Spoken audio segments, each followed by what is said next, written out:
Good morning India. आज चर्चा करेंगे टीचर डे पे।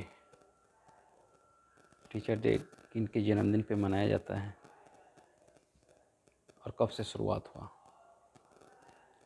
ये टीचर डे सर्वपल्लव राधा कृष्णन के जन्मदिन पे मनाया जाता है।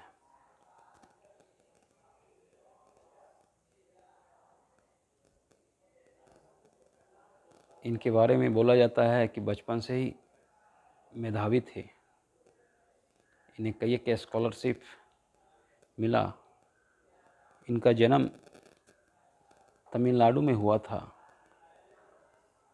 शुरुआती शिक्षा इन्होंने ईसाई मिशनरी में प्राप्त की। फिर भी ये अपने कल्चर के लिए,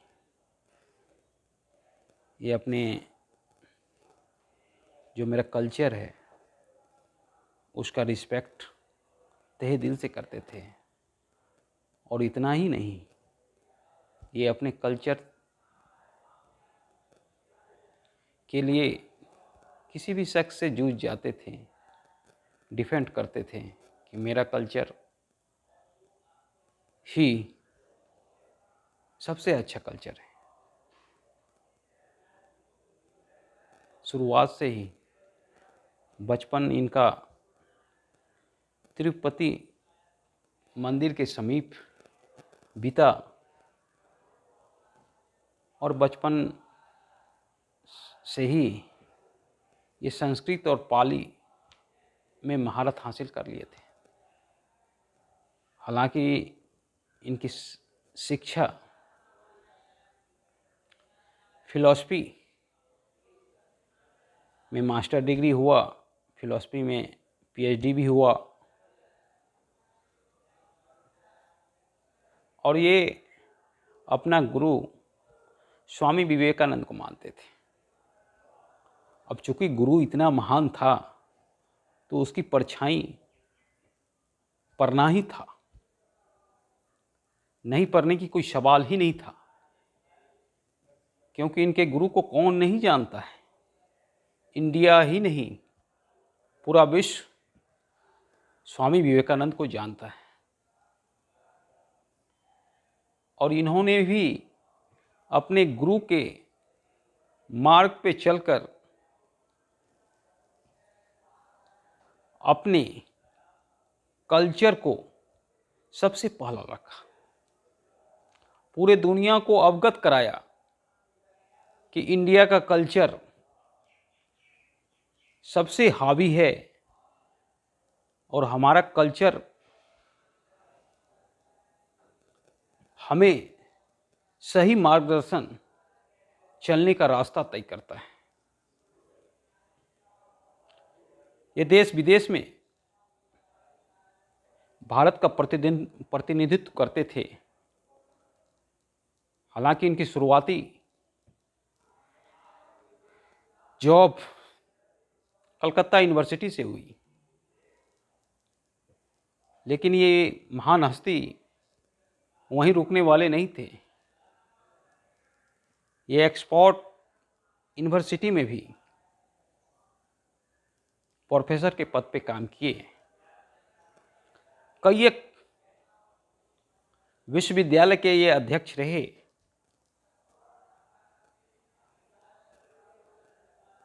और कई उसमें से मदन मोहन मालवीय ने इन्हें बीएचयू के वीसी पद के लिए भी आमंत्रित किया। बहुत विद्वान व्यक्ति, बहुत बड़ा फिलोसफर।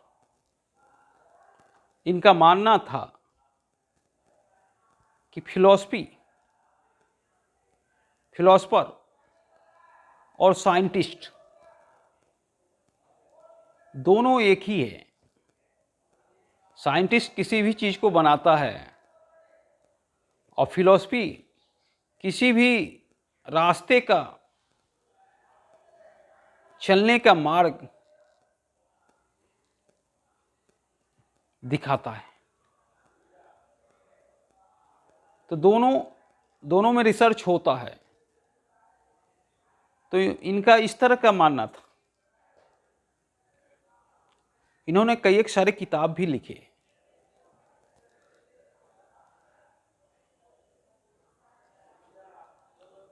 और ढेर सारे किताब पब्लिश हुए। फिलॉसफी ऑफ रविन्द्रनाथ टैगोर, जिसमें हिंदुइज्म का चर्चा है, वो किताब पढ़िएगा तो हम क्या हैं, हमारा वास्तविक स्वरूप क्या है, इंडिया क्या है, उस किताब में आपको दर्शन होगा। इनका मानना था कि हमारे कल्चर में कोई भी चीज़ ऐसे नहीं है, वो डायरेक्ट साइंस से जुड़ा हुआ है।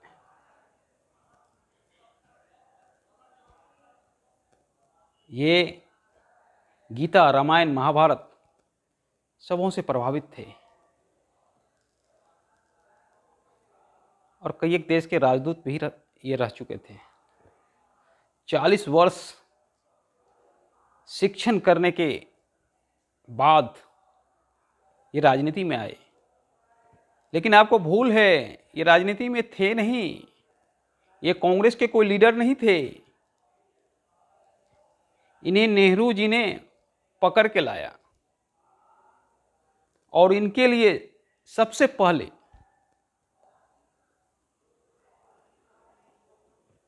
उपराष्ट्रपति का पद क्रिएट किया गया।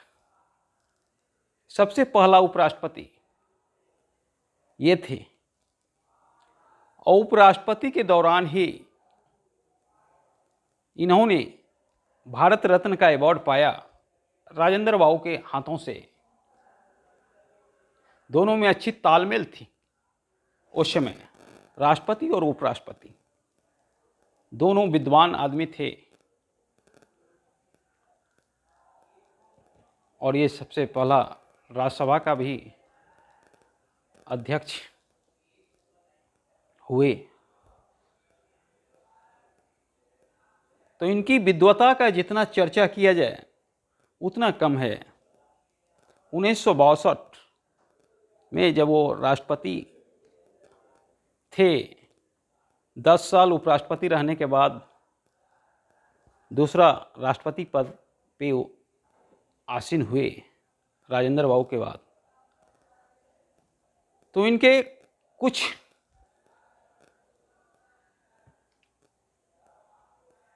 सहपाठी या शिष्यों ने अनुरोध किया कि इस बार गुरु जी का जन्मदिन मनाया जाए। तत्पश्चात इन्होंने बोला ऐसा नहीं है, मेरा जन्मदिन सिर्फ मेरा नहीं हो सकता है, मैं एक टीचर हूँ और 40 साल इस पेशे को दिया है, क्यों ना मेरा जन्मदिन इस तरीके से मनाया जाए कि पूरे देश में टीचर डे हो। तत्पश्चात 1962 में 5 सितंबर से शुरू हुआ टीचर डे। वैसे भी हमारे भारत में गुरुओं का नाम बहुत सम्मान से लिया जाता है। चाहे रामायण में वाल्मीकि हो, चाहे महाभारत में द्रोणाचार्य हो, कृपाचार्य हो, उसका एक अलग महत्व होता है गुरु का। उस समय से टीचर डे हम मनाते हैं। लेकिन सबसे पहला टीचर माँ होती है, उसे भी हमें सम्मान देना चाहिए। सबसे पहला टीचर को अगर आप सम्मान देते हो तो टीचर को यूं ही सम्मान मिल जाता है। आपने देखा होगा, घोंसला में कोई पक्षी उड़ने का प्रयास करता है तो माँ उड़ने का सिखाती है। वो सीन देख के कोई भी कह सकता है कि सबसे पहला गुरु माँ होती है। और इस दिन बच्चे टीचर डे के दिन गुरुओं को सम्मान देते हैं, बहुत बड़ी बात है। और गुरुओं को भी चाहिए कि हर स्टूडेंट का सम्मान करें। हमारे कोई भी स्टूडेंट कमज़ोर नहीं होते हैं, कमज़ोर देखने का हमारा नज़रिया होता है। हम सभी स्टूडेंट को एक ही सांचे में ढालना चाहेंगे तो यही हमारी मूर्खता होती है। हमारे क्लास में 40 बच्चे हैं तो 40 बच्चे में से कोई साइंटिस्ट हैं, कोई आर्टिस्ट हैं, कोई म्यूजिशियन हैं, कोई एक्टर हैं, कोई क्रिकेटर हैं। लेकिन जब हम सभी को सिर्फ इंजीनियर या डॉक्टर बनाना चाहते हैं तो यहीं हमारे बच्चे भी फेलियर हो जाते हैं। तो बच्चे फेलियर नहीं होते हैं, फेलियर होता है गुरु, फेलियर होता है गार्जियन। बच्चे तो जस्ट क्ले हैं, साना हुआ मिट्टी, और मूर्तिकार गुरु है। तो हम जिस हिसाब से क्ले में मूर्ति बनाना चाहेंगे वैसा ही बनेगा। हम कलाकार हैं, टीचर जो है कलाकार का रूप है और बच्चे गूथा हुआ मिट्टी हैं। अब तय हमें करना है कि मूर्ति का स्वरूप कैसा हो और उसमें हेल्प उनके गार्जियन को करना है। तो कोई भी बच्चे अगर फेलियर होते हैं तो फेलियर वो नहीं होते हैं, डायरेक्ट या इनडायरेक्ट फेलियर गुरु होता है या घर का गार्जियनशिप होता है। इस बात को अगर हम समझ लें तो कोई बच्चा फेलियर नहीं करेगा। हर बच्चा मेरा हीरो है। तो गुरु को ये ध्यान रखना चाहिए कि किसी भी बच्चे को किसी भी स्थिति में मनोबल नहीं तोड़ना चाहिए। ये गुरु का पहला कर्तव्य होना चाहिए। गुरु वही अच्छा होता है जो रास्ता अच्छा बताता है। रास्ता पे चलना तो उसको है, लेकिन रास्ता का मार्गदर्शन करना हमें है। महाभारत काल में अगर भीम को द्रोणाचार्य धनुष विद्या में पारंगत करना चाहते तो क्या होता, और अर्जुन को गदा युद्ध में पारंगत करना चाहते तो क्या होता? नहीं हो पाता। द्रोणाचार्य कहीं ना कहीं पहले अर्जुन में वो चीज देखे होंगे, तभी वो उनको धनुष विद्या में पारंगत करना चाहे। तो गुरु का पहला कर्तव्य ये होता है आइडेंटिफाई। अगर हम बच्चे को आइडेंटिफाई कर देते हैं कि ये मेरा बच्चा साइंटिस्ट है तो साइंटिस्ट बन जाता है। लेकिन अगर आइडेंटिफाई करने में गलती हो गई तो मेरा बच्चा कुछ नहीं कर पाता है। तो सारा अगर बच्चे फेलियर होते हैं तो इसकी जिम्मेदारी गुरु की होती है या उनके माता पिता को होता है। बच्चा तो गूथा हुआ मिट्टी है और गुरु कलाकार है। जिस हिसाब से हम लगाएंगे उसी हिसाब से मूर्ति बनेगा। तो ये गुरु को भी समझना चाहिए। वैसे भी भारतीय कल्चर में गुरु का बहुत बड़ा सम्मान होता है। जिस रास्ते से हम गुजरते हैं उस रास्ते पे अगर कोई मेरा बच्चा मिल जाता है तो वो आनंद आता है, वो परम आनंद आता है जिसकी कल्पना नहीं की जा सकती। जब बच्चा बताता है कि सर हम ये कर रहे हैं और आपने सही गाइडलाइन किया था, तो कहीं ना कहीं हमें लगता है कि हम एक रास्ता बताने में सक्षम हुए। तो गुरु को सबसे बड़ा खुशी तब मिलता है जब उसका बच्चा सक्सेस होता है। कल्पना कीजिए सचिन तेंदुलकर का गुरु कितना खुशी होगा, या नरेंद्र मोदी का गुरु कितना खुश होगा, या हमारे राष्ट्रपति के गुरु कितना खुश होगा। गुरु को कुछ नहीं चाहिए, गुरु को सिर्फ चाहिए तो उसका बच्चा सक्सेस होना चाहिए, और गुरु को कुछ नहीं चाहिए। गुरु को जब गुरु का शिष्य सक्सेस हो जाता है तब गुरु आनंदित होता है।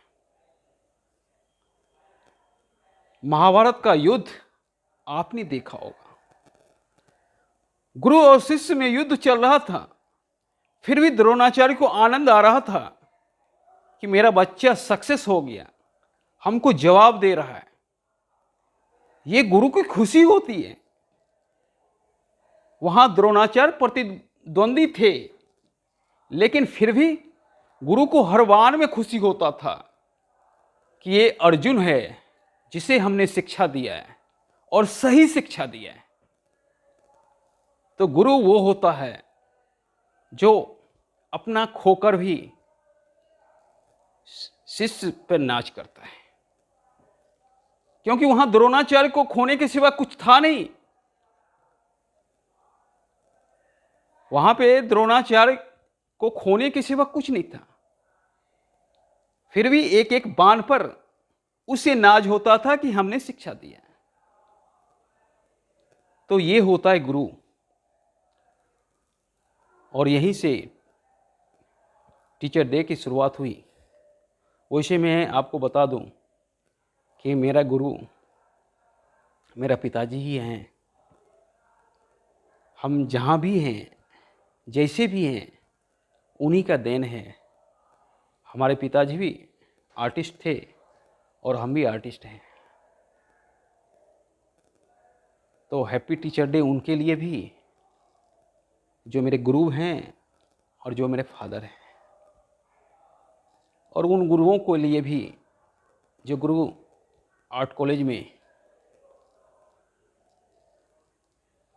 स्टडी कराते थे। एक आध गुरु हमारे गुजर गए हैं,